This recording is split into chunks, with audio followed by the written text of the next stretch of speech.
Mesdames, Messieurs, bonsoir et bienvenue dans cette principale édition du soir. À la une de l'actualité ce soir, lutte contre le cancer. Le chef de l'État a procédé à la pose de la première pierre du Centre national d'oncologie de Diamniadio et dès 2022, les soins pour les cancers féminins seront gratuits, annonce le président Macky Sall. Et en 2020, notez que le cancer a fait près de 8000 victimes au Sénégal selon des chiffres du Centre international de recherche sur le cancer, compte rendu à suivre tout à l'heure. Créance fiscale, la DGID suspend les poursuites pour toutes les entreprises de presse. Cela fait suite à une médiation du CEDEPS et dans l'affaire des médias. Même si les poursuites sont suspendues, le groupe invité à se rendre à la direction des impôts pour négocier un moratoire en fonction des moyens du groupe pour régler sa créance fiscale.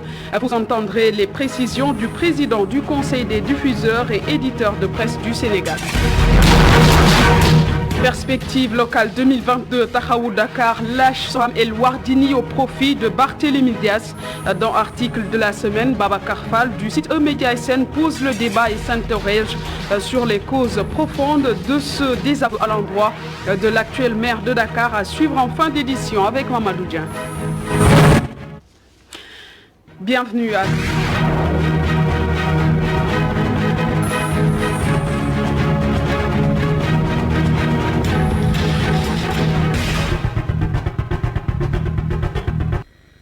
Bienvenue à tous. La pose de la première pierre du Centre national d'oncologie a eu lieu ce matin.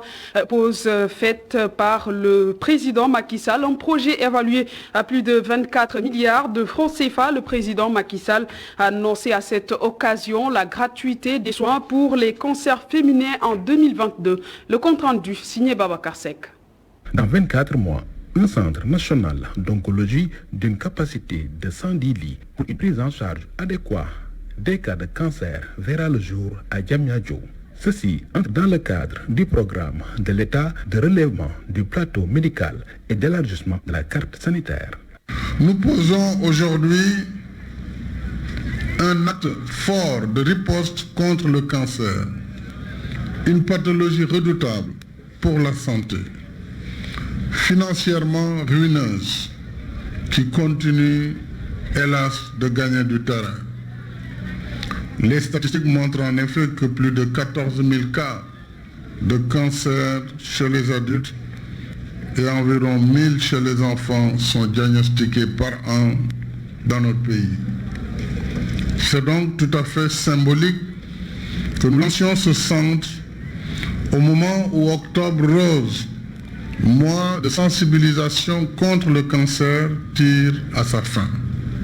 À partir de janvier 2022, la gratuité de la prise en charge des cancers féminins sera effective en attendant celle de tous les malades du cancer.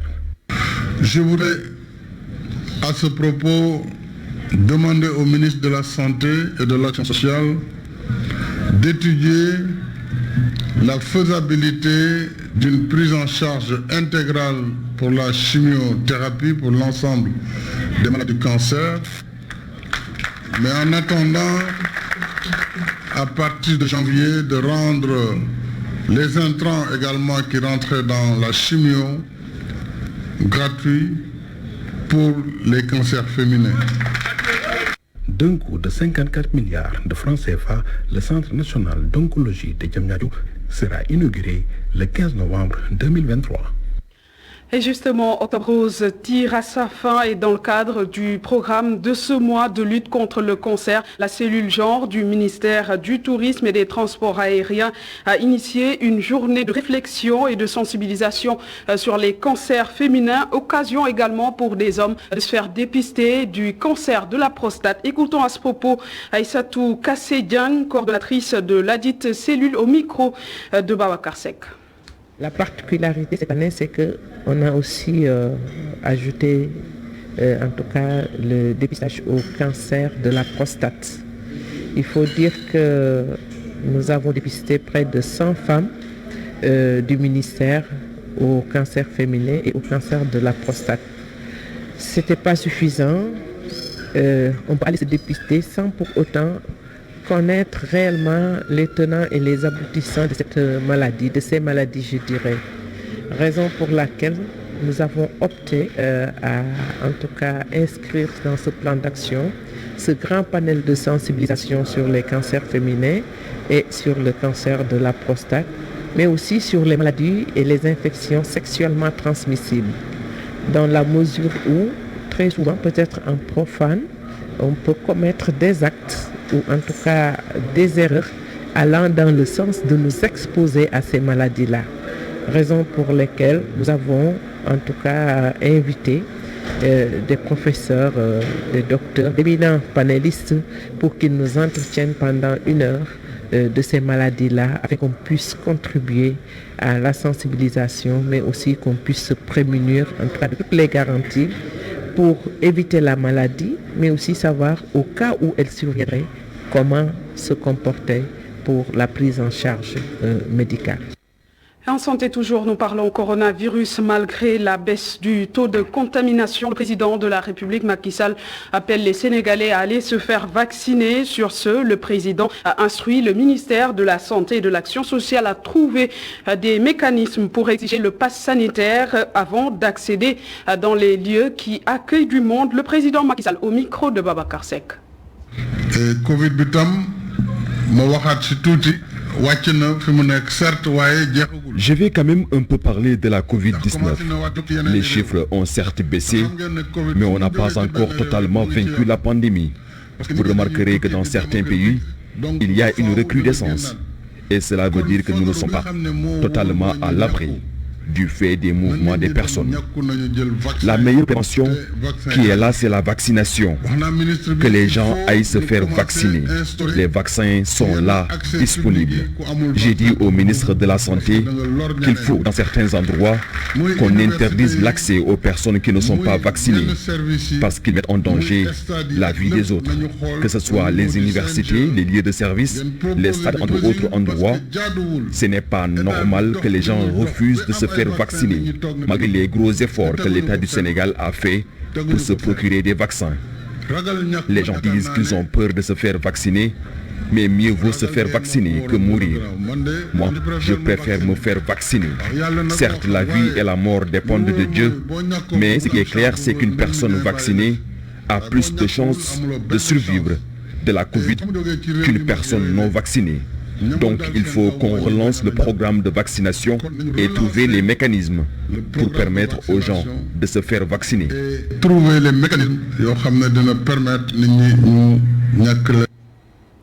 Et la région de Ziguinchor a abrité le conclave de 72 heures du syndicat des pharmaciens, médecins et chirurgiens dentistes du Sénégal, occasion saisie par le secrétaire général de cette organisation pour revenir sur l'impact de la pandémie de Covid-19 sur les travailleurs de la santé. Voici les explications de Amadou Yeri Kamara, secrétaire général du SAMES au micro d'Assanba.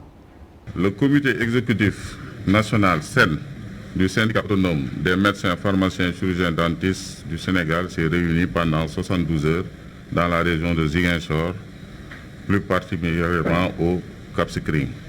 Pendant ce conclave, plusieurs sujets intéressants le secteur de la santé ont été abordés et des recommandations ont été tirées.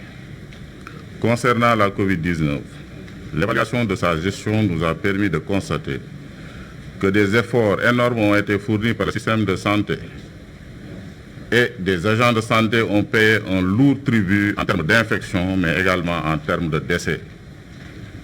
Car, malgré sa classification en maladie professionnelle, au vu du tableau 46, aucun agent de santé malade de Covid-19 n'a été indemnisé et les familles des défunts n'ont bénéficié d'aucune prise en charge.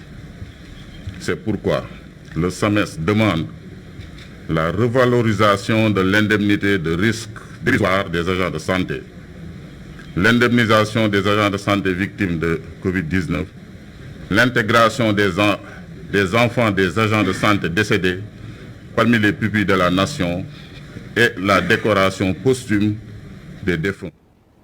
Et cette bonne nouvelle pour les entreprises de presse, la Direction générale des impôts et domaines a décidé d'arrêter les poursuites contre tous les organes de presse, y compris le groupe des médias. Cependant, il est fait obligation à des médias d'aller à la Direction des impôts pour négocier le montant de la créance fiscale. Écoutons à ce propos Mamadou Ibra Kane, président du Conseil des diffuseurs et éditeurs de presse du Sénégal, au téléphone d'Assane Ba.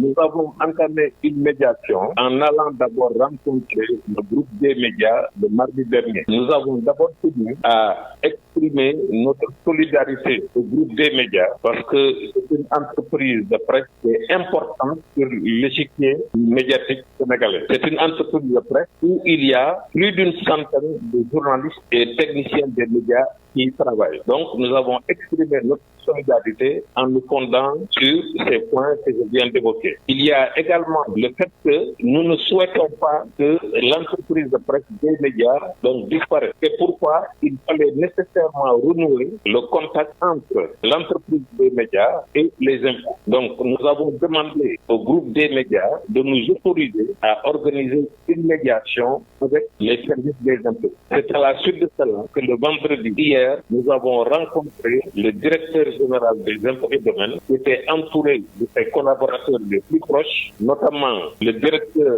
de la législation, donc M. Badian, le directeur du recouvrement, M. Sall. À l'issue de cette rencontre, les décisions suivantes ont été prises. Premièrement, suspension de toutes les procédures de recouvrement forcé, c'est-à-dire quand les impôts envoient un huissier qui peut être assisté de force de l'ordre, tout comme les blocages des comptes des entreprises de presse. Donc toutes ces opérations de poursuite contre les entreprises de presse sont arrêtées. On s'intéresse à présent à l'assainissement de l'UGB. 600 millions de francs CFA, c'est la somme qu'il faut pour le démarrage des travaux liés à l'assainissement de l'université Gaston Berger de Saint-Louis. Un budget que le Centre des œuvres universitaires et scolaires de Saint-Louis n'a pas, selon le chargé de communication du CROUS de Saint-Louis. Farah Silla invite l'État à une meilleure prise en charge de cette question. Écoutons-le au téléphone d'Abdourahmane Ly. Des travaux à entreprendre en ce qui concerne l'assainissement. Vous savez, l'université a été conçue presque depuis 30 ans et c'était conçu pour 600 étudiants. Maintenant, nous sommes à plus de 18 000 étudiants. Vous imaginez donc ce réseau qui a été installé il y a de cela 30 ans ne peut plus donc contenir tout ce monde. Et au-delà de là aussi, il y a le problème de vétusté. Donc forcément, il faut que l'État puisse reconstruire encore ce système de drainage d'eau. C'est tout le département de Saint-Louis qui est touché. C'est un problème de production. La demande est très forte et l'université Gaston Berger est au bout de rideau. Mais le CROUS n'a pas croisé les bras parce que des efforts sont en train de faire depuis plus de temps. En quoi faisant en installant des citernes, aussi en dépêchant sur place les sapeurs-pompiers qui approvisionnent donc les villages universitaires en eau et aussi la CNO qui depuis hier nous a affecté 3 grandes citernes. Le problème de Wi-Fi, ça se pose parce que tout simplement l'ADIE a été dépêché sur place. Certains travaux ont été entamés. Il reste maintenant tout simplement à connecter le réseau dans les villages universitaires. Parlons à présent du projet Sensouf. Il s'agit d'un appui à l'amélioration de la gestion foncière conclu entre le Sénégal et l'Allemagne dans le cadre de l'initiative du G20. Ce projet qui vise l'amélioration des conditions pour les investissements privés et l'emploi vient d'être lancé à Kaolack et à Kaffrine. Le compte rendu, Signal Massar. Le projet Sensouf qui appuie l'amélioration de la gestion foncière au Sénégal vise 3 axes d'intervention. Le premier est l'amélioration de la gouvernance foncière et de la gestion des terres dans les communes pilotes. Le rôle du projet Sensouf, c'est d'appuyer les communes à avoir plus de maîtrise dans la gestion de cette compétence-là, en leur aidant à avoir une maîtrise territoriale de leur domaine de compétence, parce que la compétence est territorialement limitée. Donc il va falloir que les communes maîtrisent leurs limites. C'est pourquoi le projet ambitionne de les accompagner dans la matérialisation des limites en collaboration avec l'ANAT, qui est l'agence dédiée pour l'aménagement du territoire. Également, le projet va accompagner les communes dans la matérialisation des usages. C'est ce qu'on appelle les plans d'occupation et d'affectation des sols, qui va non seulement permettre de réglementer les usages au niveau de la nationale, mais mieux, avec l'ANAT également, on prévoit de faire pour une première fois, d'expérimenter ce nouveau outil, ce nouveau instrument d'aménagement et de développement qu'on appelle les schémas communaux d'aménagement et de développement territorial. Et ça, on va l'expérimenter dans les 2 communes pilotes, capitaliser la méthodologie avant de mettre à l'échelle. Des innovations majeures sont mises en place. Objectif, aider les collectivités territoriales à gérer le foncier qui relève de leurs compétences. L'innovation majeure, c'est ce qu'on appelle le bureau foncier. C'est l'état civil des terres. Il s'agira pour chaque commune bénéficiaire d'avoir un bureau foncier qui est un outil d'aide à la prise de décision, qui permet d'avoir un ensemble d'outils, de procédures, de savoir-faire pour aider les collectivités territoriales à gérer le foncier qui relève de leurs compétences. Et comme je l'ai dit tantôt, le foncier, c'est l'infrastructure de base du développement durable. Si on n'a pas une situation réelle, on ne peut pas promouvoir le développement. Une occasion pour le maire de la commune de Latmingué de partager sa liste de doléances. Nos attentes, c'est quoi? C'est comme on l'a dit, nous doter d'outils. Parce qu'on a beau vouloir gérer de manière sécurisée. Sécurisée, c'est-à-dire doter les gens de droits fonciers, avérés, traçables. Mais si on n'en a pas les outils, ce n'est pas évident. Le projet Sensouf qui intervient dans la région de Kaolack et de Kaffrine est financé par la coopération allemande. Environnement, propreté des quartiers de la capitale, les points de collecte ou dépotoirs d'ordures, une initiative vivement saluée par la population. Celle-ci avoue avoir noté une nette amélioration du niveau de propreté depuis l'installation de ces points de collecte normalisés. Le reportage est signé Khadija Ndadjouf. Fass fait partie des quartiers abritant un point de collecte d'ordures. Une aubaine pour Kosso qui a constaté une nette amélioration dans l'état du quartier. C'est bon parce que l'installation des points de collecte est une bonne initiative. Avant, nous voyions des ordures un peu partout, mais maintenant, tout est propre. Ansir Diop est agent de l'UCG et gérant de l'un de ces points de collecte d'ordures. Il nous confie les impressions des usagers. Auparavant, il y avait tellement d'ordures que même la circulation était bloquée. Vous avez vu aujourd'hui comme c'est propre. Les gens qui viennent déposer leurs ordures saluent cette initiative. Parmi eux, il y a des étrangers et ils affirment tous que c'est une première en Afrique de l'Ouest. Lancé l'année dernière, le Cleaning Day a été freiné par le Covid-19, mais récemment, c'est à Dubaï que le chef de l'État Macky Sall a relancé l'idée, avec un appel aux collectivités locales. À présent, votre rubrique article de la semaine, la passe d'armes au sein de la coalition Taxawu Dakar interpelle le journaliste Babacar Fall dans son article sur le site media.sn. Il analyse le tiraillement entre Barthélémy Dias et l'actuel maire de Dakar, Soham El Wardini. Babacar Fall pose le débat pour comprendre les causes profondes d'un désaveu autour de la candidature de Soham El Wardini, Mamadou Dia et Moussa Fall.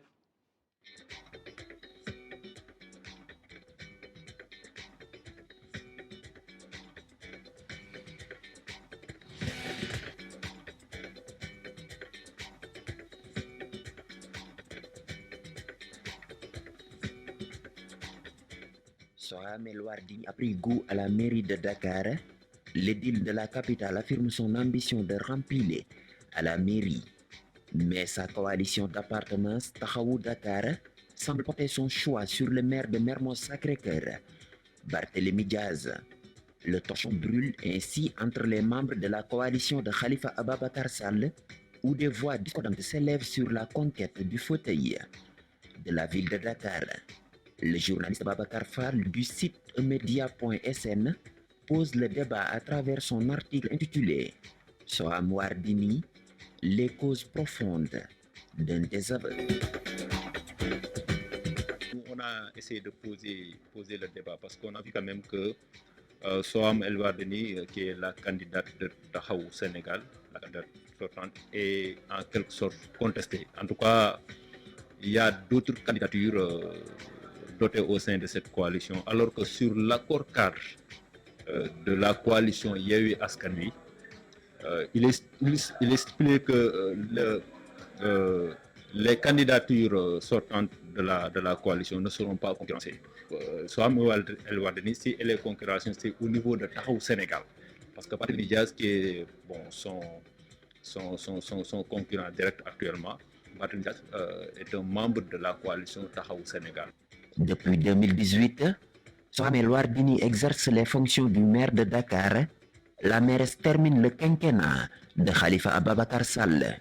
Ce dernier est révoqué à la suite de démêlés avec Dame Justice, mais Soham Wardini ne fait pas le poids au regard de certains spécialistes. On a essayé de poser la question et d'interpeller des spécialistes en politique et je pense que tous, c'est ça qu'ils ont remarqué, c'est-à-dire Soham El Wardini, si elle est concurrencée par d'autres candidats, c'est parce qu'en quelque sorte, elle est en train de terminer un mandat que le maire Khalifa Sall avait entamé.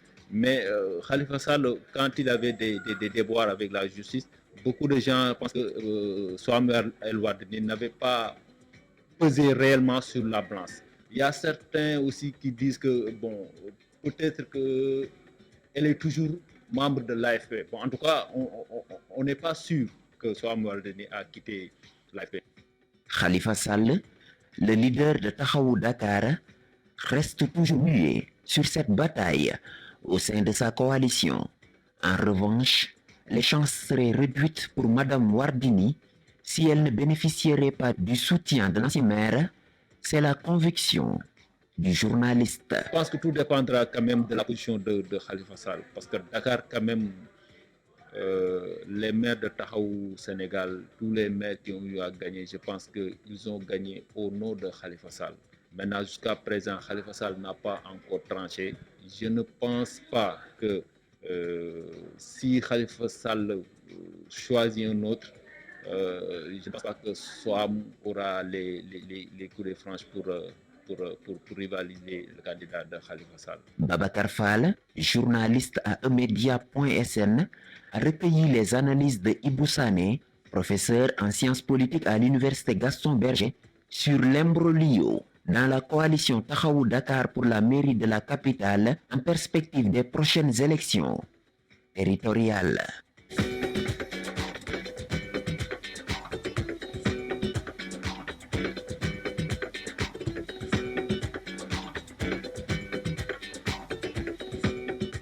Voilà, mesdames, messieurs, qui met un terme à cette édition. Merci de l'avoir suivi. Excellente suite des programmes sur ITV.